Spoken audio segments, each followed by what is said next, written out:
Watch how fast the internet changes the moment someone is exposed.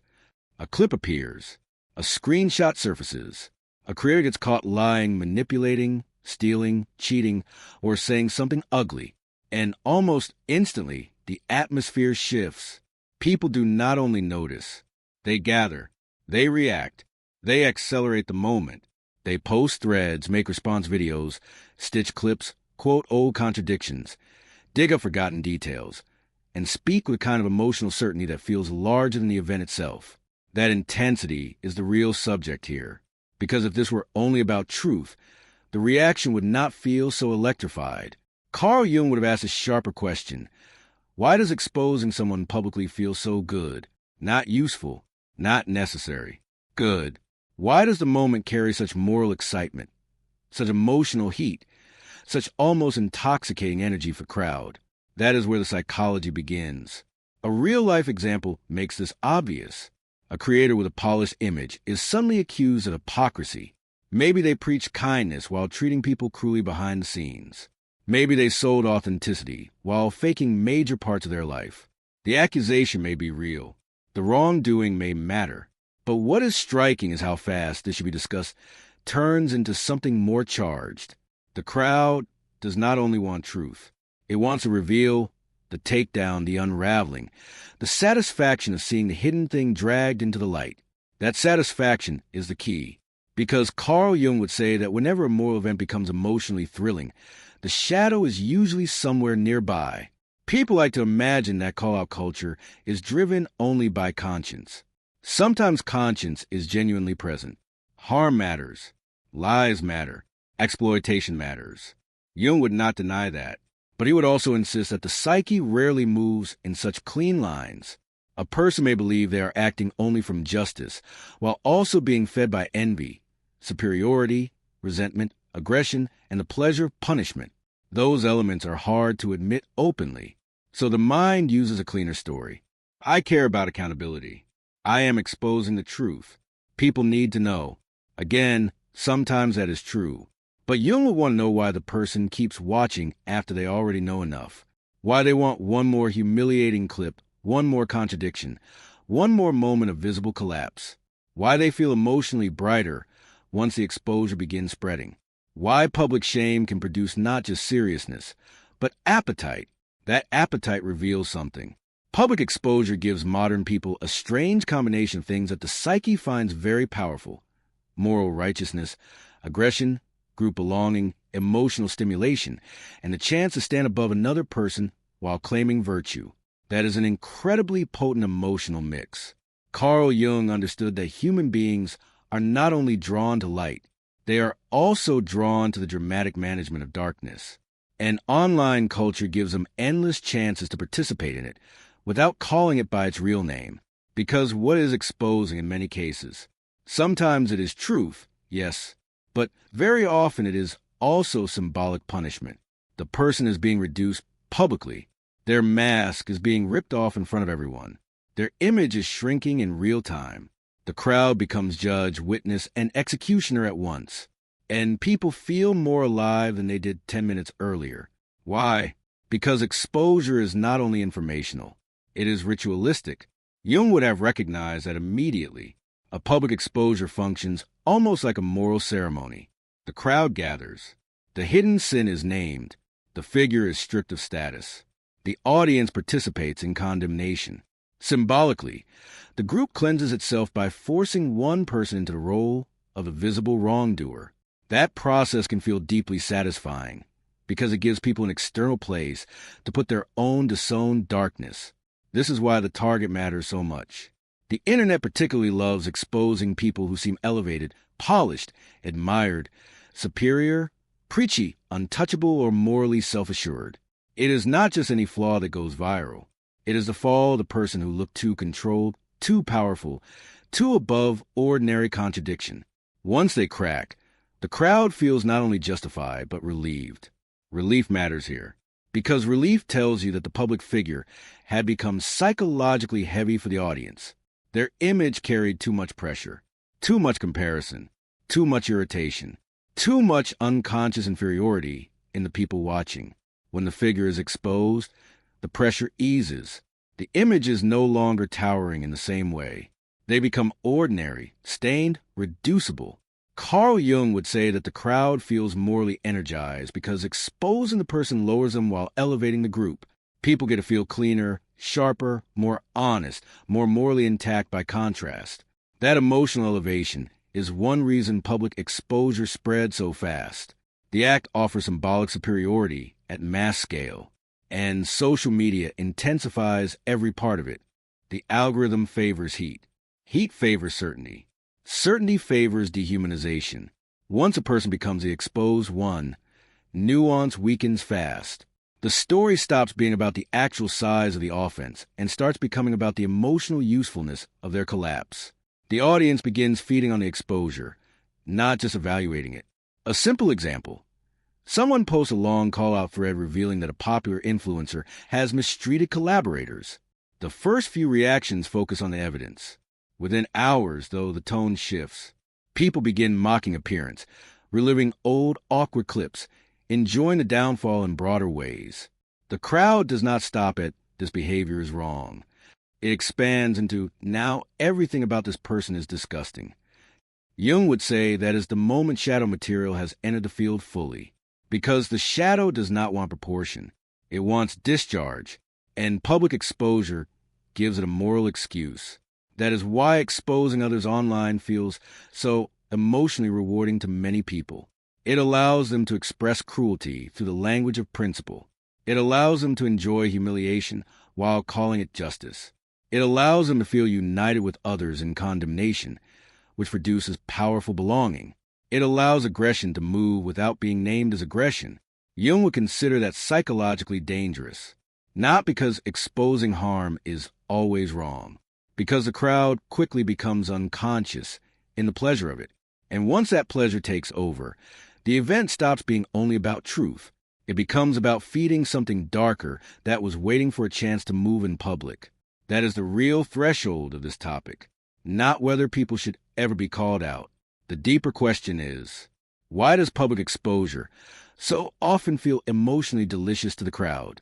Because until that becomes conscious, the internet will keep mistaking shadow gratification for moral courage, and people will keep participating in public humiliation while sincerely believing they are doing something spiritually clean.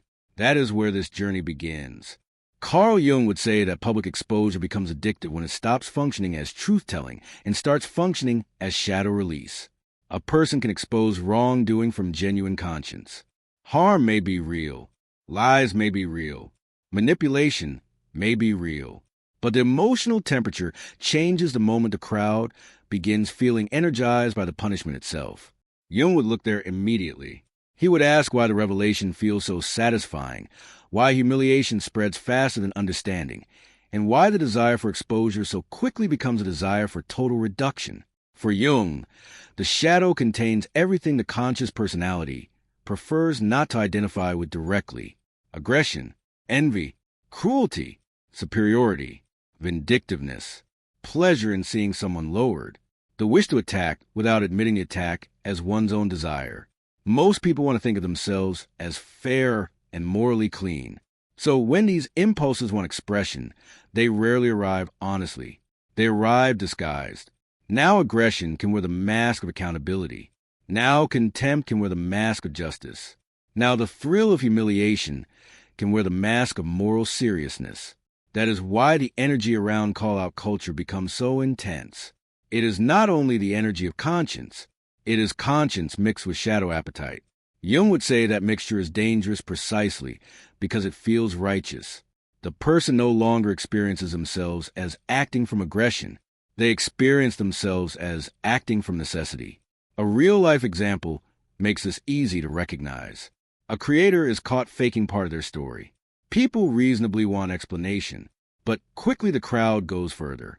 They start digging for unrelated failures, mocking old vulnerable clips, insulting appearance, speculating about private life, and enjoying every sign of collapse. At that point, the moral center has already shifted. The crowd is feeding on something larger now. The exposed person has become a usable target for disowned aggression. Projection does not only idealize, it also demonizes. The same crowd that once admired a figure can suddenly fill them with everything ugly, false, corrupt, and contemptible. Once projection turns negative, the person stops being seen in proportion. They become a symbolic container, a vessel into which many people dump their own shadow, then attack it out there instead of meeting it inwardly. This is one reason public exposing spreads so fast. It does not only deliver information, it offers relief. The crowd gets a place to deposit darkness. Envy can become moral outrage. Aggression can become public virtue. The hidden wish to dominate can become the visible demand to hold someone accountable. Jung would insist that without self-awareness, people will call this purity, when it is actually displacement. Something painful exists inside the individual. Resentment, inferiority, boredom, helplessness, humiliation, unexpressed anger. Those emotions are difficult to own directly, but once a public target appears, the inner pressure suddenly finds direction. The exposed person becomes a screen. The individual feels powerful, certain, and emotionally mobilized. Instead of carrying inner conflict, they now participate in outer punishment. That shift feels relieving, which is why it repeats. Jung would not say the crowd invents every wrongdoing. Often the wrongdoing is real. His point would be subtler and more demanding. Real wrongdoing does not prevent unconscious participation. In fact, genuine wrongdoing can make shadow participation easier because it gives the ego a plausible excuse. The worse the target looks, the less likely the crowd is to examine its own pleasure. If people only care about truth, proportion would matter more. Clarity would matter more. Repair would matter more. Instead, exposure culture often wants spectacle. It wants speed, amplification, humiliation, and collapse. A statement is never enough. The crowd wants confession, social destruction, visible suffering, symbolic lowering. Jung would say this reveals that the psyche is not seeking balance. It is seeking discharge. Here, the collective dimension becomes crucial. Jung understood that groups intensify unconsciousness. The individual in a crowd becomes bolder, simpler, more absolute, and less reflective. Online crowds are even more volatile because they are anonymous, performative, and constantly rewarded by attention. One person posts an accusation. Another adds certainty. Another adds mockery. Another adds evidence. Soon the emotional atmosphere becomes total. To hesitate feels suspect. To question the pile-on feels morally risky. The group gives people permission to enjoy punishment without having to own that enjoyment personally. That is why exposure culture can feel almost sacred in the moment. It creates the illusion of purification. The bad person is named. The hidden thing is dragged into the light. The group feels elevated by contrast. For a few hours, perhaps days, people feel cleaner because someone else has become dirtier in public. Jung would recognize this immediately as a ritual structure. Modern people may no longer gather around ancient sacrificial altars, but psychologically, they still know how to create sacrifices. This is why people can become almost euphoric while insisting they are only serious. The group experiences symbolic cleansing. The target holds a stain. The crowd holds a virtue. That arrangement is emotionally powerful, especially for people already burdened by hidden guilt, envy, aggression, or inferiority. They get to feel innocent by participating in the destruction of someone visibly guilty. Jung would say that innocence is often the most dangerous mask the shadow can wear. Because once people believe they're entirely on the side of light, they stop seeing how much darkness is moving through them.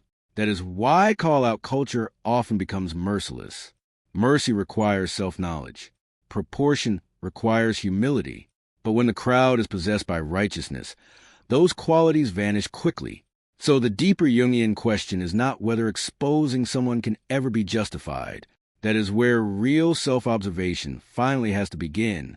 The deeper question is this: what in you becomes emotionally fed when public punishment begins? Until that becomes conscious, the urge to expose will always risk becoming something more primitive than justice.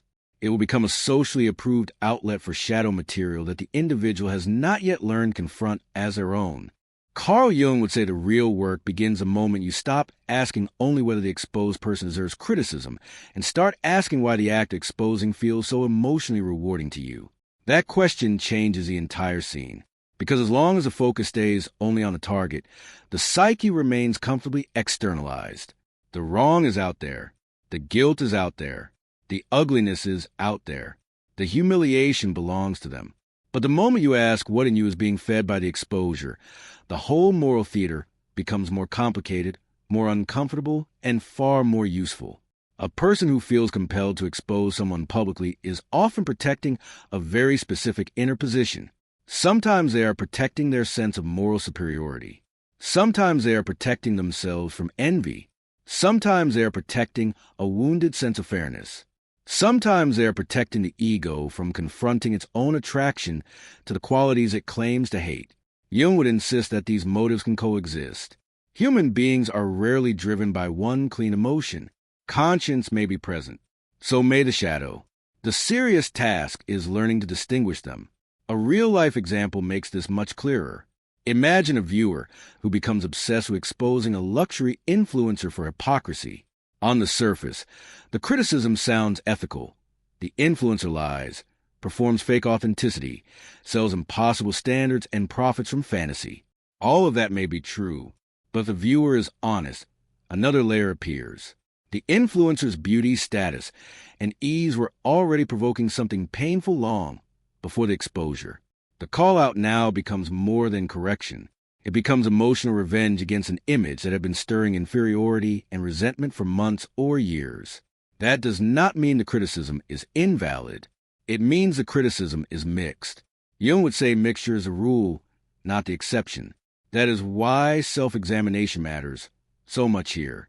The person exposing someone may tell themselves they are only serving truth, but the act is producing emotional exhilaration, compulsive checking, and a desire to keep escalating the target's humiliation. Then the psyche is no longer only concerned with truth. Something else has entered the field. The question becomes, what exactly? One answer is envy, not the cartoon version of envy, the deeper kind, the kind that does not say, I want what they have, but instead feels a strange relief when what they have is damaged. Envy is often hardest to admit, when it hides behind morality. Yet Jung would say that unconscious envy becomes especially powerful because it seeks indirect expression. A person may not consciously want the influencer's success, beauty, authority, or audience, but they may still feel pressured by it, diminished by it, or secretly wounded by its existence.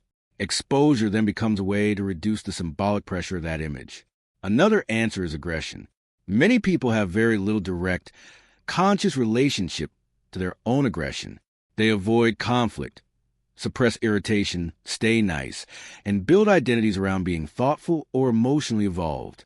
Public, exposing gives such people a perfect outlet. Now, they can attack while calling it responsibility. They can feel sharp, punishing, and even cruel while experiencing themselves as morally awake. Jung would recognize that immediately as shadow enjoying a costume. A third answer is helplessness. This one is easy to miss. A person who feels small in their own life, unseen, underpowered, emotionally stuck, or silently resentful, may feel unusually energized by exposing someone visible. Why? Because exposure temporarily reverses power. The person who seemed elevated becomes vulnerable. The person who felt ordinary suddenly feels morally above them. This can be intoxicating, not because justice is fake, but because psychic reversal can feel deeply relieving when the ego has been carrying hidden inferiority. Jung would ask you to look very honestly at that relief. What in you becomes lighter when the other person is brought down? If the answer is, I no longer feel so small, then the exposure is functioning as compensation. That matters, because compensation is not the same as transformation. The exposure may feel good, but it does not actually heal the inferiority, envy, or helplessness underneath it. It only gives temporary discharge. That is why the urge returns with the next scandal.